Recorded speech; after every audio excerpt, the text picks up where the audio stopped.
Okay, so the Rambam says that on Shabbos they have two lots to determine who does what service. Why? Because there's the incoming watch and the outgoing watch. Kohanim are divided into watches. There's the Mishmar. Each Mishmar comes from a different Kohanic family.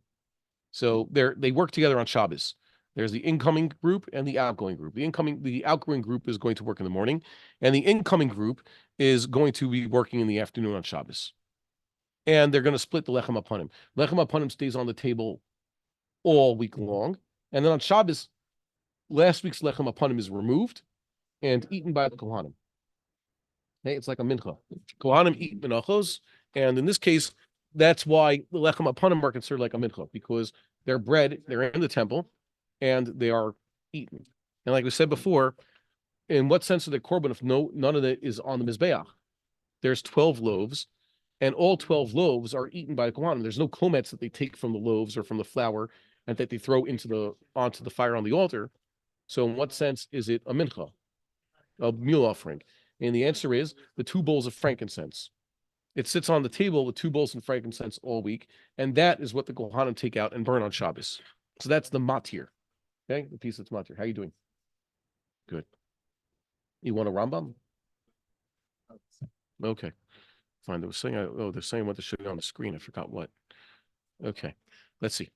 So the Rambam says over here in what's halacha yud, I think in your editions it's the 4th parak halacha yud. Yeah. Okay.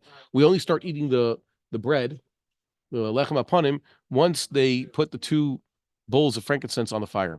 While levona, yeah, baziche. Baziche? Okay. What does they have in I don't have my Korean one. It's a bazech. Okay. So it's not a native Hebrew word, by the way. So how should you vowelize it? Is there a word in that case? I wonder how I don't like using the vowelized Machon Mamre because it doesn't fit our traditions. So I don't use that. I'm using the non-dotted one. Walavona tuna melach kishar korbanot. And this frankincense, you got to put a little salt on it. The kohen who's putting it on the fire also puts on a dash of salt because every korban needs some salt. Okay. Once they offer the 2 lambs that are the musaf, okay, 2 lambs on Shabbos, that's the musaf of Shabbos. Then they offer the 2 bowls. 2 kohanim, 2 bowls, 2 kohanim, 1 kohen per bowl. And they don't do they hold each, 4 hands on each bowl, and then again, that means each kohen gets a bowl. I believe. So how do we divide up the lechem apanim on all the Shabboses? Remember, not just Yontif. Yontif is Shabbos, so yes, but it's mostly eaten every Shabbos, okay? Except for Yom Kippur. Hanichnas notel sheish chalot. The mishmar that's incoming takes 6 of the loaves. Umishmar yotzei notel sheish, and the outgoing group, the outgoing watch, takes 6 loaves. Hanichnasin cholkim b'neihem betzafon. The incoming watch divides it among themselves on the north side of the temple courtyard. Sharehein muchanin lavodah, was they're ready to vote. They're about to start. Vayotzein cholkim b'darom, and those who are exiting divide up the food, divide up their bread on the south side. What's the connection? They're the ones who are coming in, so they eat on the north side because they're starting. Yes, the north side of the temple the courtyard is holier, right? That's where you slaughter the most holy sacrifices, the chatzaot and the olot, the burnt offerings, the sin offerings. So that's considered that's the northern side. That's also closer to where the Kohanim have their headquarters. Okay. Yom Tov shel echad mishalosh regalim b'Shabbat. Let's say Yontif is Shabbos also, one of the 3 regalim. Which happens? V'chein b'Shabbat shebetoch hachag, or Shabbos Chol Moed, cholkin kol mishmarot b'shaveh b'lechem aponim. What happens on Chagim? All the Kohanim are on duty. At least all the Kohanim want to be. So there are a lot more mishmaroth around. So they just divide it up. How many mishmaroth of the Kahuna were there total? 24. So each mishmar gets half a loaf. Okay. See, 12 divided by 24 is a half. Okay. Next. Let's say the first Yontif of Sukkot is on Shabbos. Cholkin kol mishmarot b'shaveh be'erev Yom Tov shehu Shabbat. Sorry, sorry, Yom Tov Rishon Shechag be'echad b'Shabbos on Sunday. So how often does it happen? By the way, Yom Tov Rishon of Sukkot is on a Sunday. Okay, Sukkot starts mostly Shabbos. It doesn't happen according to our calendar. It hasn't happened in a few thousand years, but it was something that used to be possible. Why isn't this possible that we have the first day of Sukkot on a Sunday? Because it negates lo adu rosh, the lo ah. We try and make Rosh Hashanah not be Sunday. If Rosh Hashanah were Sunday, then Sukkot would start on a Sunday, but Rosh Hashanah ain't Sunday. Why ostensibly do they not want Rosh Hashanah to be on a Sunday? At least according to not the Rambam. Because of the whole Yom Kippur. No, that's due. That's the due aspect. And the Rambam, at least the Rambam shot Hoshana Rabbah. If you have Sukkot start on Sunday, Hoshana Rabbah is going to be Shabbos, and then you won't have a Rava day. But in the temple, it didn't matter. So apparently the no Aleph aspect that you don't want Rosh Hashanah on a Sunday is a later consideration. Okay, but the Rambam doesn't even hold, like we saw a few months ago. When it comes to the Lo Adu Rosh rule, the Rambam just writes in Hilchot Kiddush HaChodesh, it's because you don't want Rosh Hashanah to always be the day of the Molad. You want three out of 7 days of the week to push it off. So Tuesday, yes. Wednesday, no. Thursday, yes. Friday, no. Shabbos, yes. Sunday, no. Monday, yes. See, it works out. That's Lo Adu. Okay, but why did Rambam start with Tuesday? Yes, Rambam could have said Wednesday, yes. Thursday, no. Friday, yes. Shabbos, no. Sunday, yes. Monday, no. Tuesday, yes. Okay, why did Rambam start? What day of the week did Rambam start? It says Tuesday, yes. Okay, and then alternate until you get back to Monday, which is also yes. So, it's questionable. Everybody else says like the Ravad. Chazal didn't want Adu specifically because of these considerations. You don't want Rosh Hashanah to be on a Sunday or Wednesday or Thursday. Either way, this is what they do. So, well. What? Both reasons? Because then they had to get rid of 3 days. Yes, that's the answer. So that's the defense of the Rambam. Rav Kapach says if you pull like the Ravid, it means you haven't been following the Rambam. The Rambam's main goal is really there shouldn't be any. If you have like nowadays, you want to make a perfect calendar, you shouldn't have any dechiyas. Just make Rosh Hashanah the day of the Molad, like the calendar says. That's the first rule. But then he says, no, 3 out of 7 days, we want to push it off. Why? Because you want to make it more possible that the night of Rosh Hashanah, people actually see the new moon. The more dechiyas that you incorporate into your luach, the more likely you are to actually see the the new moon the night of Rosh Hashanah. It's not perfect. It fixes it. Yeah, it makes it more likely. Not perfect, but more likely. Which is why when you actually establish Rosh Hashanah, the day of the Molad, like we had this week, the moon actually only shows up like after Rosh Hashanah. Okay, so the chiyas help a little bit. Okay, let's see here. So what happens? It's not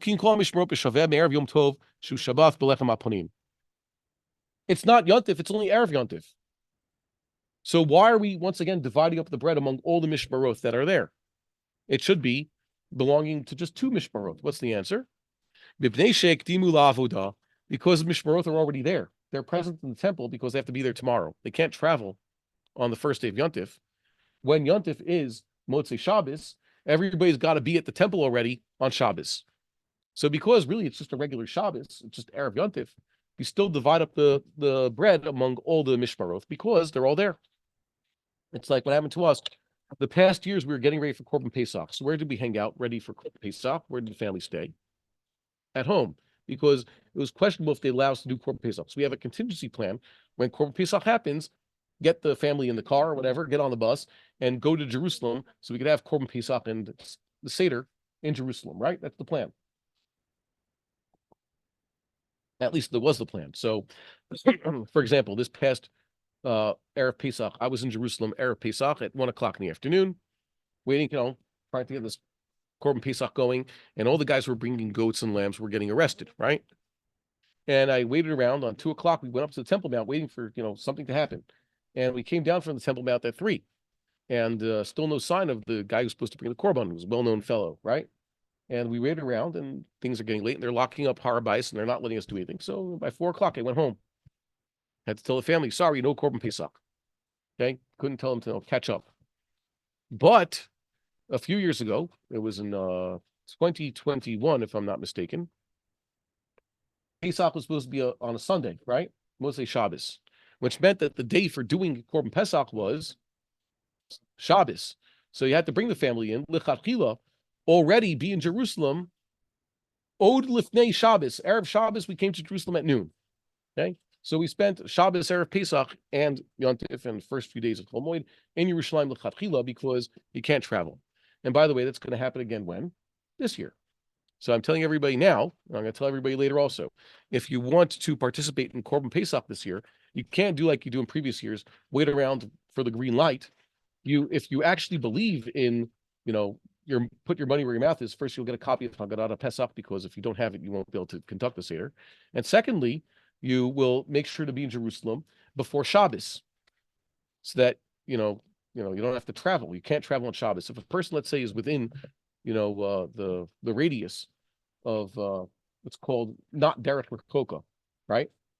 He's not considered far away. And Shabbos Pesach, Erev Pesach happens. And then on Shabbos Erev Pesach, we succeed in doing Korbon Pesach. Then all of those who put in no effort to try to get to Jerusalem before Shabbos will be liable to excision. Okay? Someone was asking me 3 years ago when I was talking about this in Chutz La'aretz, he says, what sin have they done that they deserve kares? The answer is, the kares is for not trying to offer Korbon Pesach. If you didn't do your basic ishtadlus by getting yourself a share of a lamb and purifying yourself and being there, or at least having the capacity to be there, then when Korbon Pesach happens, you will be hit with kares. So don't do that. Is Ramot close enough? Ramot is within the radius, yes. Modi'in within. Yeah. So if you're staying in Ramot, so it's okay. But make sure if you're in Ramot, make sure to go to mikvah and purify yourself and get a manui, okay, a share of Korbon Pesach, because if and when it finally happens, But he actually buys. actually they do. Yeah. Remember that guy who came here to teach us CPR a few months ago? You don't remember him? You weren't here. Well, he was here. He was the guy with the lamb, and he was the guy who was arrested. Okay. And I gave him money. So, yeah. So let's move on. So you have to be ready. So why are they dividing up the lechem upon him, even though it's not Yontif? It's just a regular shop. It's there of Yontif. Because all the Kohanim are there already, because they knew they couldn't travel, so they had to make it early. Okay. The last day of Yontif is Erev Shabbos. Okay. So tomorrow on Shabbos, which is Isru Chag, okay, there's still, all the Kohanim are still there. The Mishmarot can't leave. They can't travel. So they also divide up Lechem upon him. That Shabbos is Motzei Chag, or what we call Isru Chag. So they all get a share of the Lechem upon him. Hold on one second. No, okay, fine.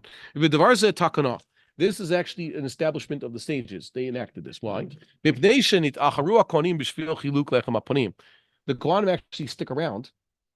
Why? They didn't leave on Chol Moed, for example. A lot of them stayed so that they could get the privilege of eating lechem upon him.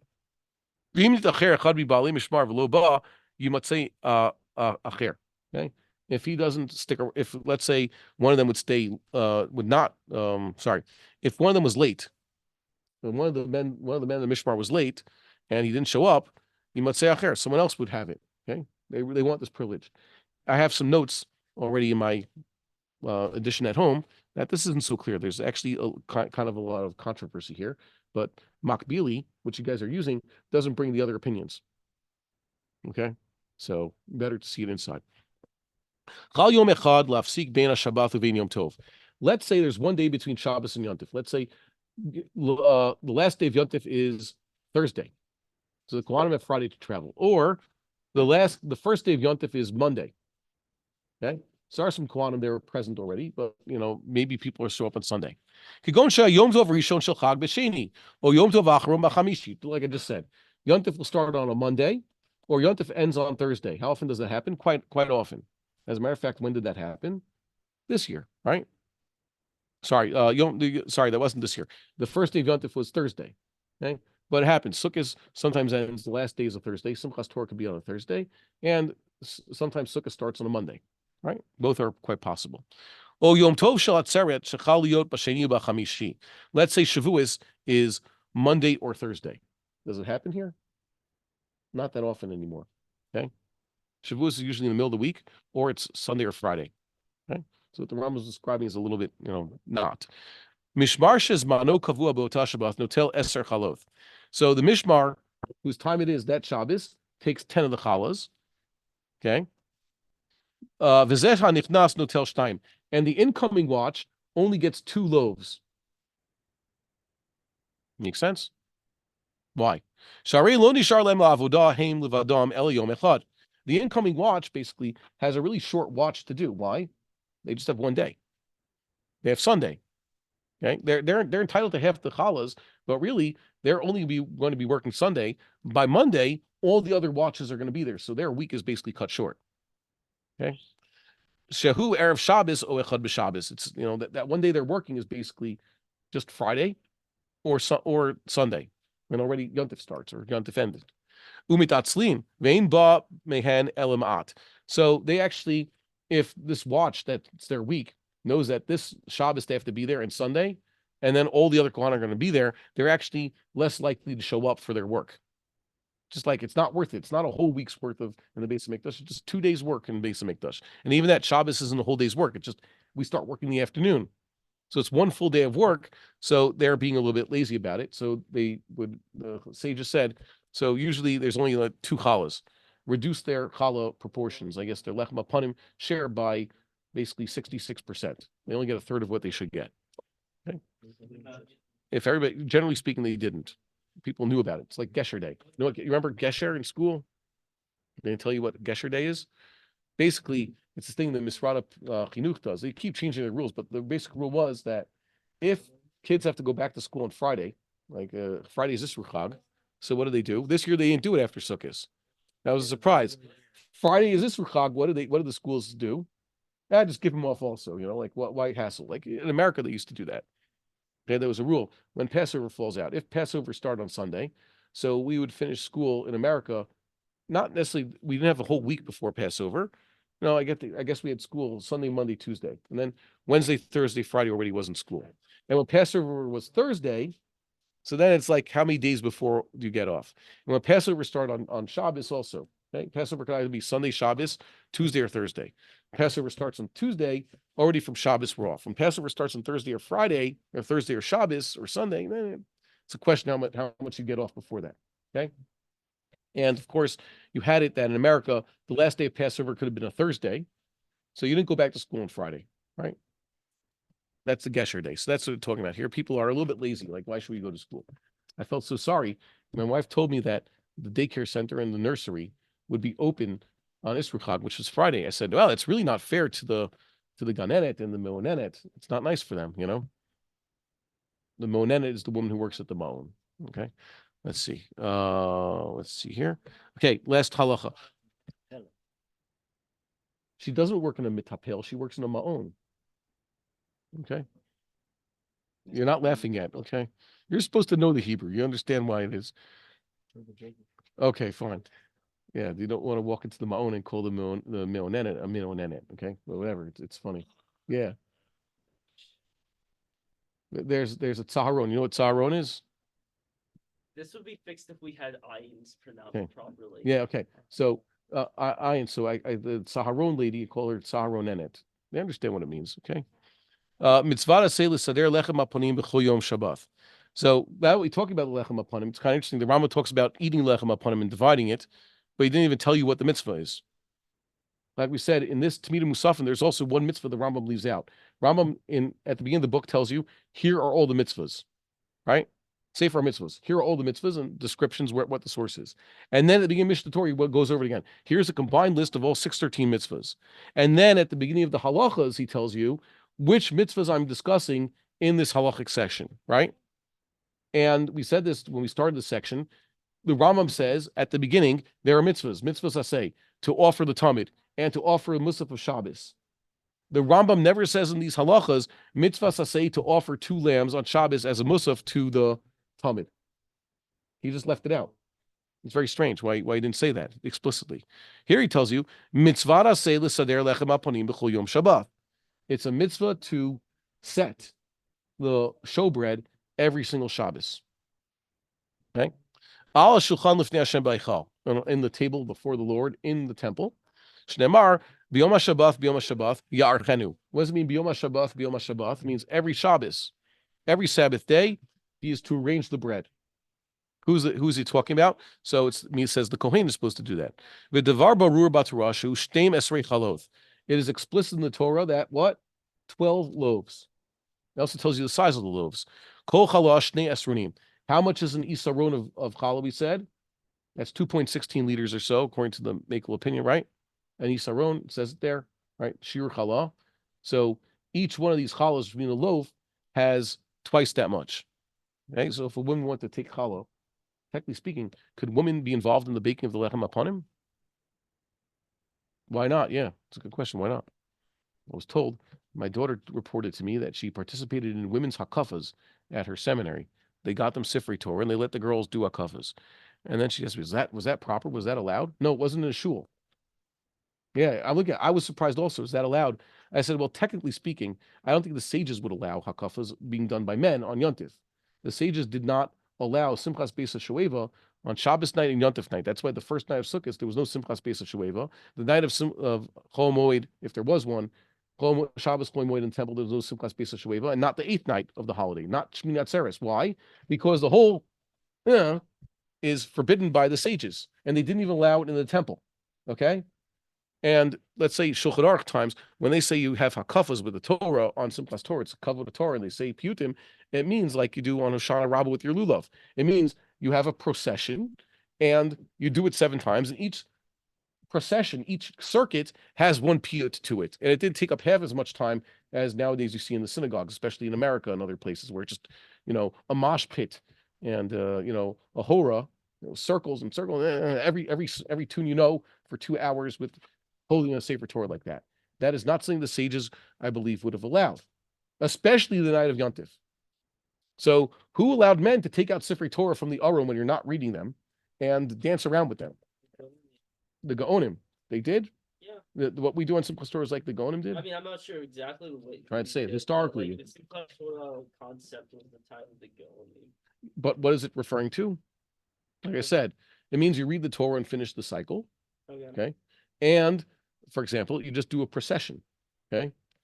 Take the Torah, walk around the shul, beam once like you do with your lulav. It included dancing.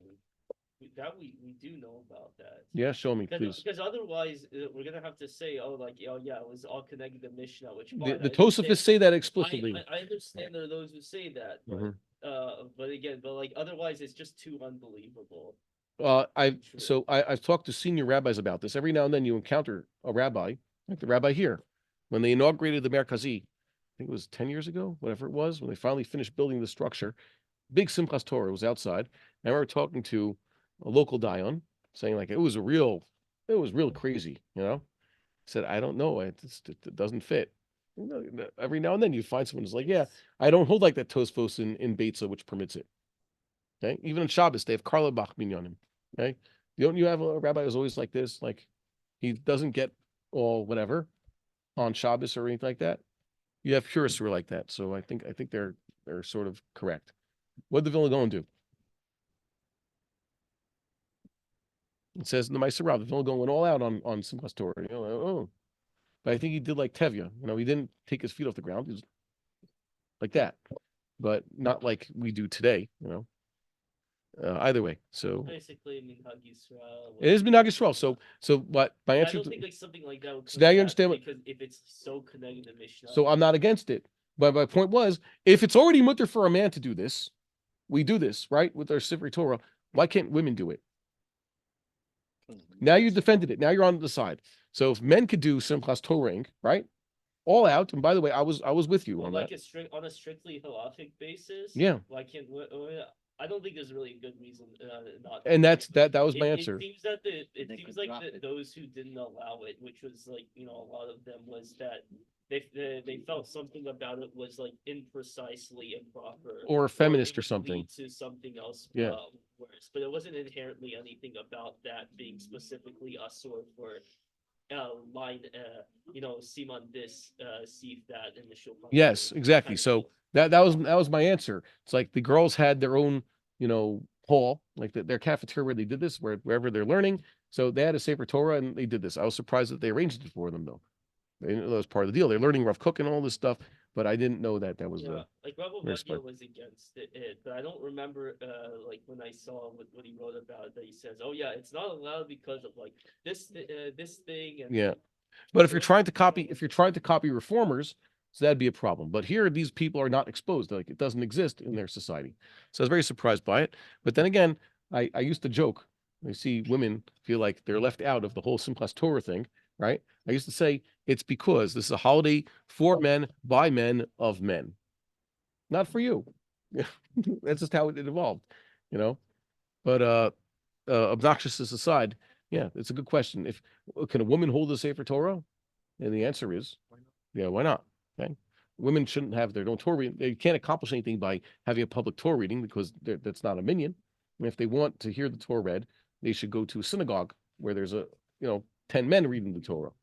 But to have a Simchas Chag, alone. What? Yeah, I'm sure that, they may have a small Sefer Torah. And controversial to say about women holding the Torah and how that rule not to do it in Ashkenaz, where that actually may come from. But maybe I'll save it for. Well, they talked about a Nanita shouldn't hold the Sefer Torah, but that's not a halachic thing. That's like a Kabbalistic idea. No, it's before Kabbalah. It shows up. I said it's like a Kabbalistic idea. Like a Kabbalah. Yeah. Right. No, but I'm saying that Kabbalah is not the origin for that. Okay. It's something else. It's even weirder. Okay, fine.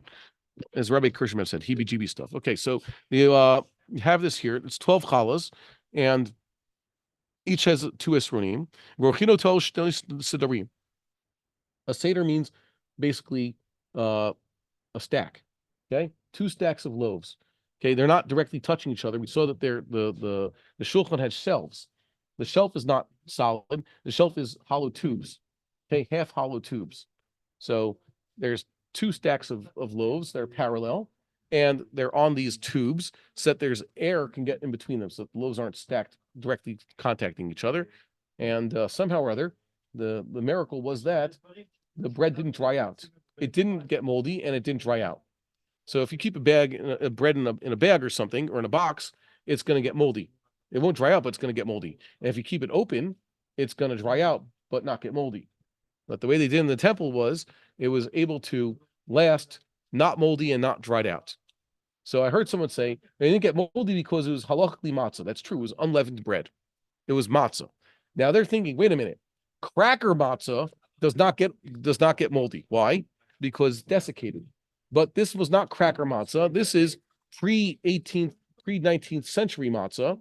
And before the 19th century, no one ever had the havamina that matzah by definition has to be dry and cracker.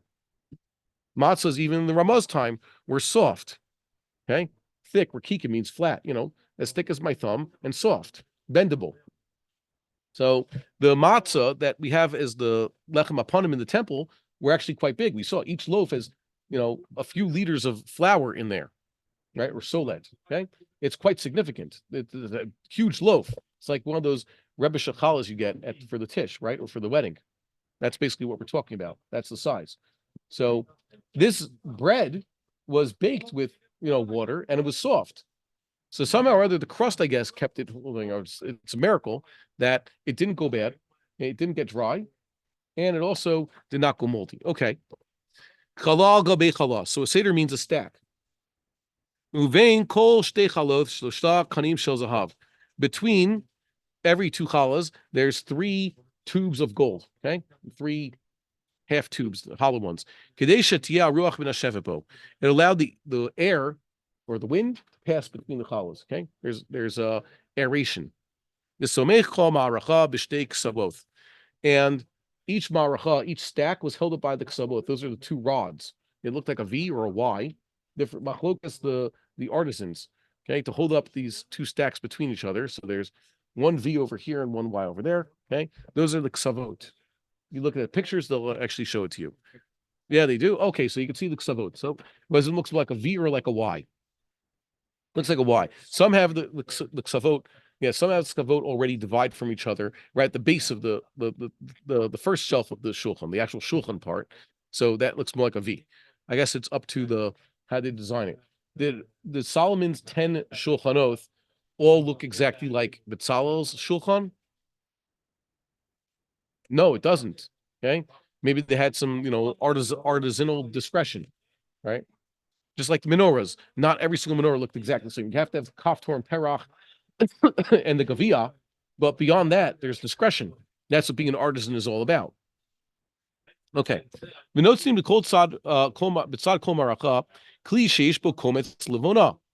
a vessel that has the handful of frankincense. Just a kometz, by the way. How much is a kometz? Yeah. By the way, who's kometz? Average kometz. Okay. Put on top of the stack. What? Real big 7-foot tall Kohen. That means he has to take less than 3 fingers. No, just his kometz, but usually they didn't. But a Kohen is too tall is disqualified, by the way. Yeah, freakishly tall. That's the Sanhedrin's choice, but they even have pictures. It shows the Kohen who's too big, they didn't take. Just like the Kohen is too short. Okay, Kohanim all had to be of like normal looking size. Yeah, we saw it in Bias Mikdash already. What? Decent tall is good. Freakish tall is bad. It doesn't make him a halal or anything like that. Just they did not allow him to serve. Okay, you considered it like blemished. There's even a picture in here. Flip it back to BS Mikdash. It shows you. Saying that there were additional things considered to be not strictly like mummy, but would still be disqualified. Okay. Yes. Okay. So they didn't get Korbon or nothing.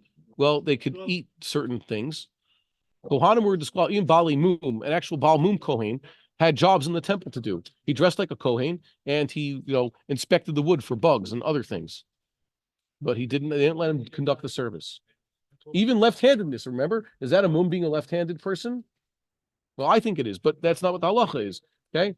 It means that, they just didn't let him serve, right? They disqualified him.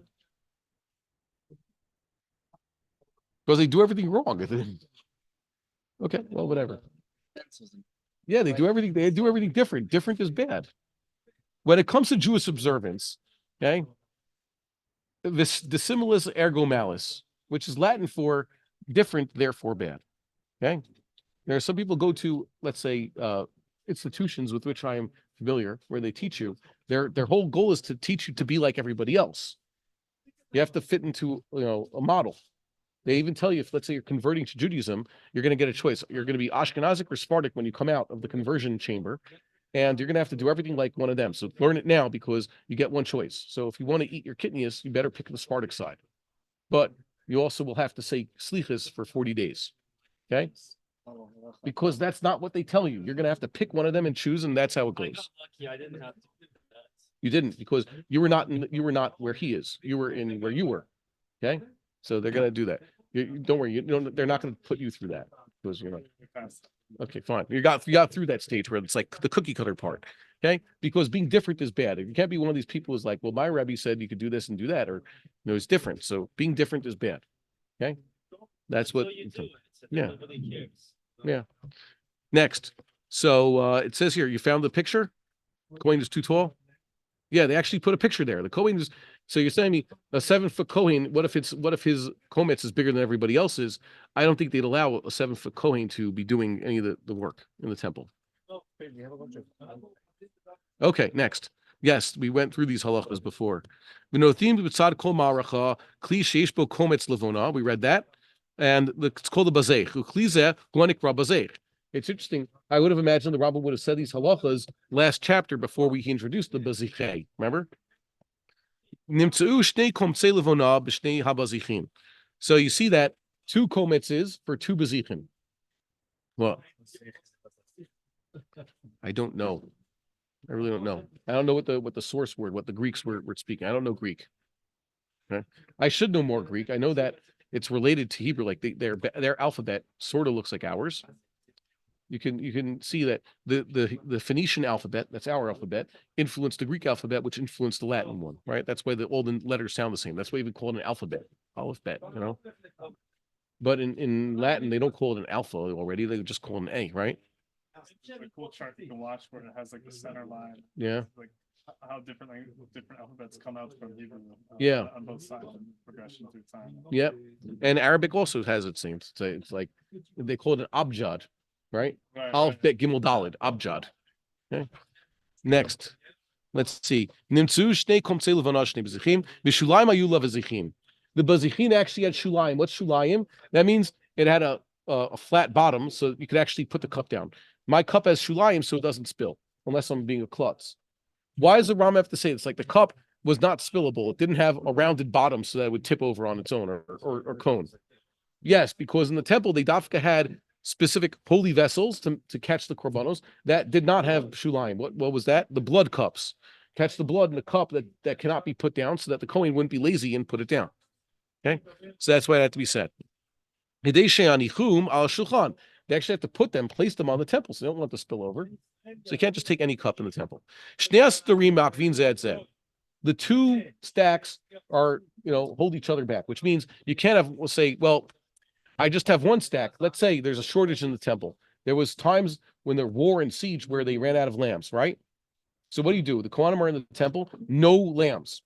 So they do what they can, light the menorah, offer the ketores, whatever. Have the wood burning. They have plenty of wood, no lamb. They still have to have the wood burning on the altar, right? Let's say they only have enough solet to make six challahs, right?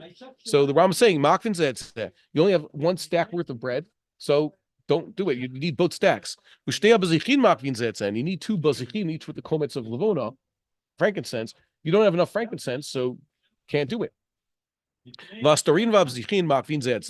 And the two stacks of bread also hold it back the two bazichin, which means you need two bazichin, each with its komets of frankincense, and you need the two full stacks of bread, the two full 12 loaves. Also, we only bring the shulchan into service on Shabbos. What does that mean?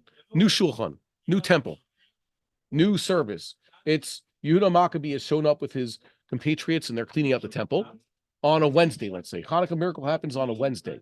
So they're going to rebuild a new altar and put new wood and sacrifice a lamb, and they're going to light the menorah, right? But they're not going to put lechem upon him, even though it's lechem upon him, lefanai tamid.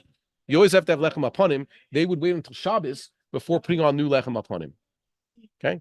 So that's when you should do it. Or you have a new table, a new shulchan is going into service. Why? Because the one they were using was, a cheaper one. Like it says, the Maccabees neither did not have a decent menorah to start with. They didn't have a shulchan to start with, right? Everything was makeshift. And as they got richer, how did they get richer, by the way? How did the Maccabees get richer and be able to make nice golden kalim for the base of Mikdash? By killing the enemy and taking their property. Okay? Say that out loud. That's what you're supposed to do. It's a mitzvah, not like, oh, maybe I have to make all these tachbulais and say, like, I shouldn't be taking their property. No, you have a mitzvah. You're supposed to. That's how you're going to build the temple. That's where you're going to get the gold to do it. Okay? Well, they left us a little bit. Yeah, so they defeated a lot of their enemies and they took their possessions and they used it to beautify the temple. Okay? And they're able to make a proper golden menorah and a proper golden shulchan. What happened to the ones that were there beforehand? They were taken away by the enemy, which is another lesson. Your enemy despoiled you. It is only fair that you despoil him. Okay? So if you have any qualms about taking things from Gaza, do not, because you're supposed to. Okay? They're the enemy. They do not belong here. Okay? Let's go on. So you have to have this there, and basically they bring the shulchan in. So what happens? They were using a shulchan until this point, and they're able to upgrade finally to a golden one. Like the Rambam said originally, kalim could be made out of other metal, menorah, right? They didn't have a proper shulchan. Now they finally got one to bring into use. They're going to give it its first lechem upon him, not today, Wednesday. Instead, they're going to bring it into use on Shabbos with a new set of lechem upon him. Okay. Miyom HaShabbat liyom HaShabbat, motzin et halechem shehu sham al shulchan mishabbat shavra. Every Shabbos, they take the bread off of the table, the bread that's been on there for a week. They put it on 1 week. Next week, they take it off. UMusafin lechem acher. They put on the new bread. Okay, 12 loaves out, 12 loaves in. V'zeh shemotziin hu shechokin shtei hamishmarot hanichneset v'hayotzeit. The bread that's outgoing, that's been there for a week now, that's going to divide among the watches, the one that's coming in, the one that's coming out. Im kohen gadol, along with the high priest, v'ochlinoto, and then they eat it. So the Kohanim, aside from their regular menachos that they eat during the week, which are prepared a certain way. In this case, they are all going to be eating lechem upon him on Shabbos. So that's their Shabbos meal, basically. Okay. Well, they say there's miracles happened that the Kohanim who got to eat this, right? Basically, how much bread did they actually get? Quite a few Kohanim there. How much bread did they get? 66. Yeah, not so much. But Misbarich B'meyav, it's like the miracle of the mon, just a little bit, and it works, So that was part of the miracle in the temple, that the Kohanim didn't have to I need so much bread. They gave a lot to the Kohen Gadol, by the way, which we'll see next time, but I guess we're going to stop here. Any questions or comments? No chats? Okay. So nice to not see you guys, but to see your names on the screen. And see you next time. We should merit to see the reinstitution of the temple service speedily in our days and the destruction of our enemies. Shalom, Shabbat Shalom, v'nitzachon.